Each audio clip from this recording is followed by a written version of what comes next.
Hasilpur bureau chief Pakistan Rana Alamgir Abbas सुल्तान की report के मुताबिक मुजफ्फरगढ़ में खबरें के नामा निगार महर इशफाक सयाल के कत्ल के खिलाफ प्रेस क्लब कायम खानी मीडिया ग्रुप के ज़ेर एहतमाम हासिलपुर की सहाफ़ी बरादरी ने प्रेस क्लब में एहतजाजी मुजाहरा किया, जिसमें तमाम ग्रुपों के नुमाइंदगान ने शिरकत की।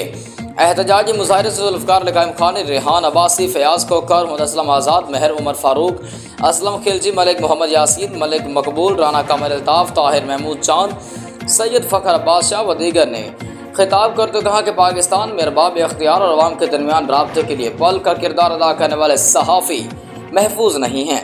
दिन दिहाड़े सहाफ़ियों को गोलियों से छलनी किया जा रहा है, कातलाना हमले किए जा रहे हैं।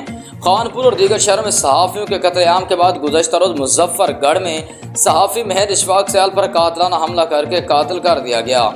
हम इशफाक सयाल के दिन दिहाड़े कातिल की मज़म्मत करते हैं।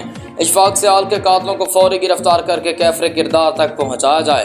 अगर कातलों को गिरफ्तार न किया गया तो जनूबी पंजाब की सहाफ़ी बरादरी पंजाब असम्बली के सामने एहतजाजी धरना देगी। उन्होंने कहा कि टिकटॉकर आईजी फौरी इस मामले को हल कराएं और सहाफ़ियों को तहफ़्फ़ुज़ फराहम करें। एहतजाजी मुजाहिरे में इशफाक सयाल के कत्ल पर शदीद नारेबाजी की।